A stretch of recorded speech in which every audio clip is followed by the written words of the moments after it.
What's good, people? It is Tony the Savant. Please like this video, share this video, hit the notification bell so you can be notified when I'm dropping content and going live on the channel as well.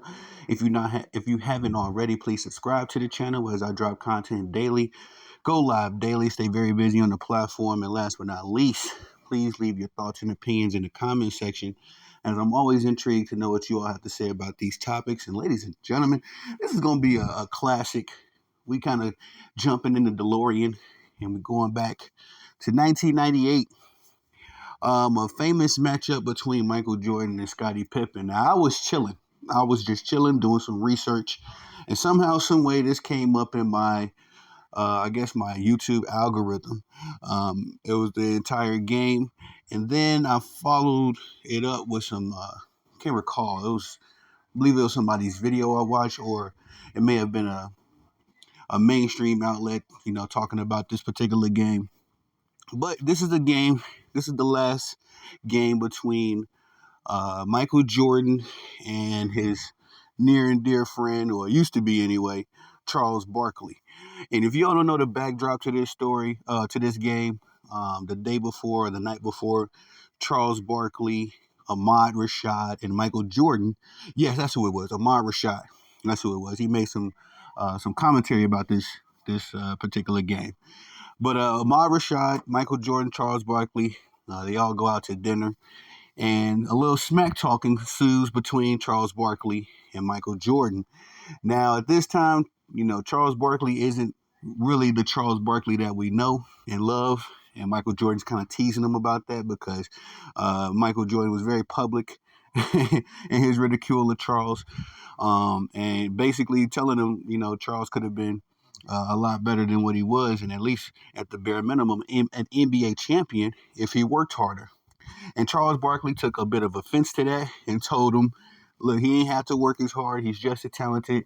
Any day, any time, he can just get off his couch and give Michael Jordan the business.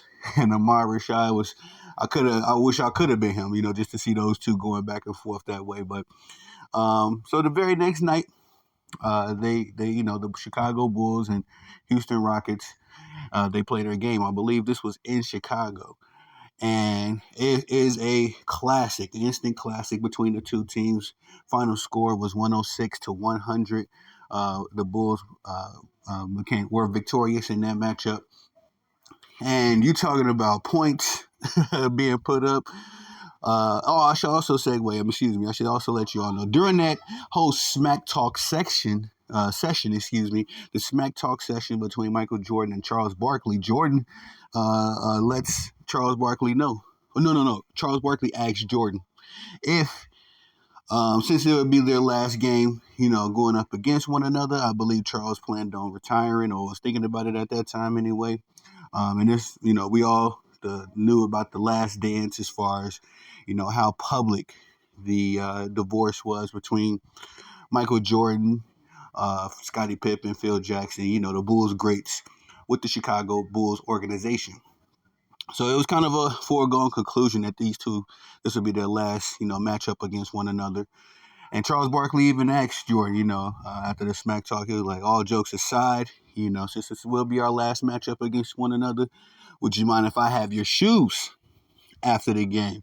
As it's a tradition between athletes to usually swap jerseys, shoes, wristbands, something like that. Some memorabilia, I can never say that word, some memorabilia from the game. And so Jordan said, yeah. He said, yeah, I'm more than welcome. You know what I mean? But what I'm going to do is I'm going to sign 45 on the shoes before the game. George was something else, man. He said he was going to put 45 on the shoes before the game because that's how many points he was going to drop on Charles Barkley and the Houston Rockets. And lo and behold, ladies and gentlemen, like I said before, this was a barn burner. I pulled up the box score from this game. I watched it, but I had to just see the box score from it because Michael Jordan was incredibly efficient. He was scoring from everywhere. Was on the free throw line getting buckets, 3-point line getting buckets. This is probably one of the better, greatest games I've ever seen Michael Jordan play. And I'm from Chicago, you know what I mean? Been to a couple Chicago Bulls games as a kid.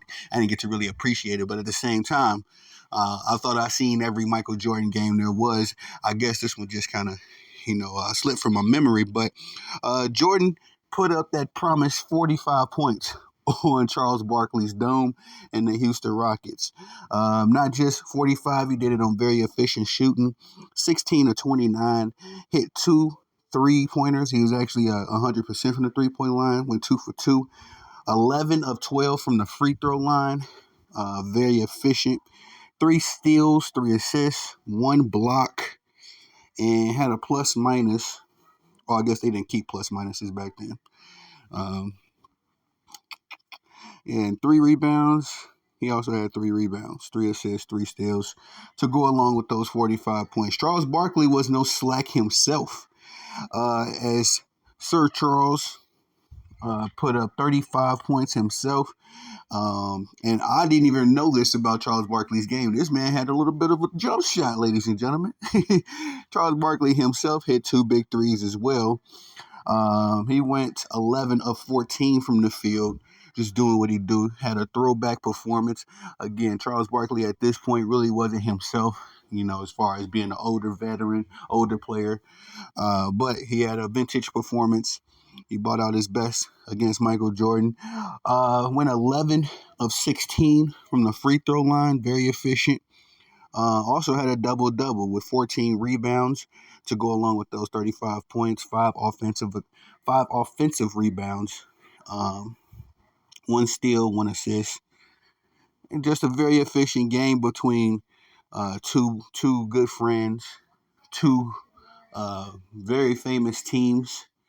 And very famous players. I don't think you can go down the NBA greats list too far without mentioning Charles Barkley, and of course Michael Jordan is the cream of the crop.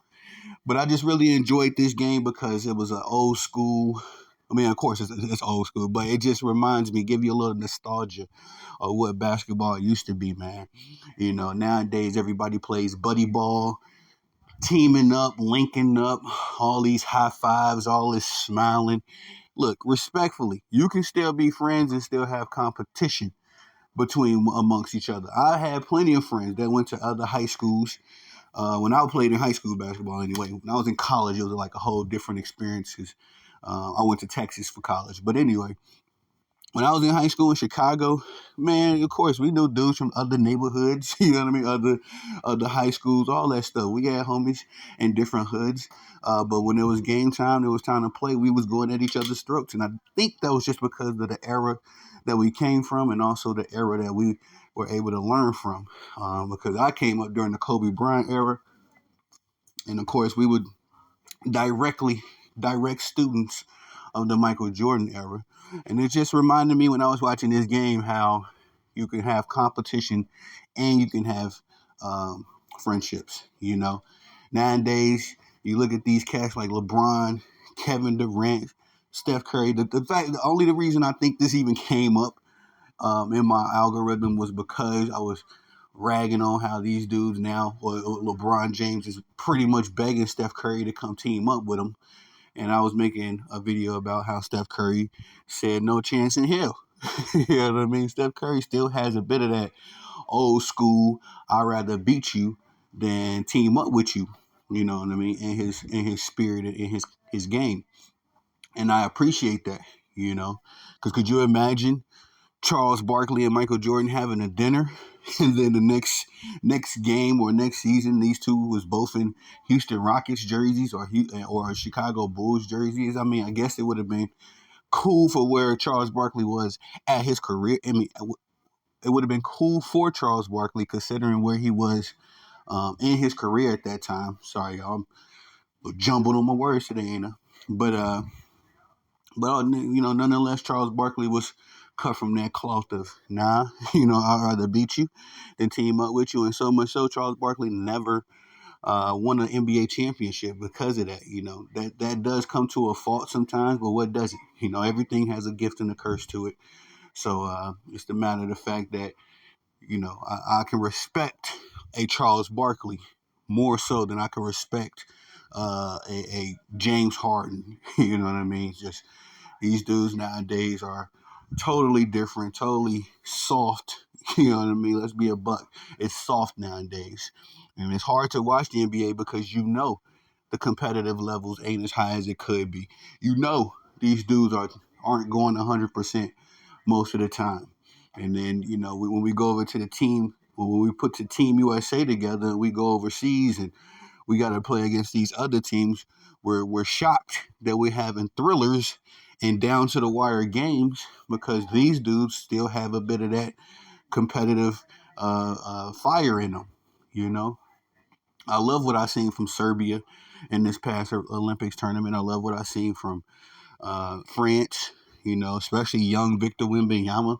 He was giving his all that last game, giving Team USA the business too. No mercy. So I can respect that. Again, I love competition. The only thing I probably love more than sports is competition, but I get my fix from sports. As far as my competitive fix, I get that from sports. So just kind of miss, that being a very high priority in the NBA and just in sports period. But nonetheless, thank goodness for YouTube. The old virtual library there. As you can pull up any classical games. I watched a couple Magic Johnson games last week, just chilling and really trying to get a feel for what Magic Johnson was, because I didn't get to enjoy Magic Johnson by the time I was watching basketball and really was able to understand what I was watching. Magic Johnson had been, retired and kind of out of the league. It wasn't until like Michael Jordan's second three-peat. I vividly remember the 72 and 10 season. I remember, the second championship when we first matched up against the Utah Jazz. Michael Jordan had to give Byron Russell the old fist pump. You know what I mean? I remember that moment vividly. So by the time I started watching basketball and understanding what I was watching, Magic Johnson had, been already in the hall. You had already retired. But from time to time, I'll go watch the old Larry Bird and Magic Johnson matchup, and just to get that feel again. You know what I mean? But that's all I got for y'all on this video. Please like this video, ladies and gentlemen. Like the video; it's free. Just tap the button, hit the notification bell so you can be notified when I'm dropping content and going live on the channel as well. If you have not already subscribed, that's another little free. You know what I mean? Just tap the button. Definitely appreciate it. Um, as I drop content daily, go live daily, stay very busy on the platform. And last but not least, leave your thoughts and opinions in the comment section. Let's have some dialogue. Are you an old school head like me? I'm starting to become that, getting a little older, 35, you know what I mean? Climbing up the ladder and all that good stuff. I'm starting to really get a appreciation, for the old school and what they really brought to the table. So let's have some dialogue. Leave y'all thoughts and opinions in the comment section. I am Tony the Savant. Peace.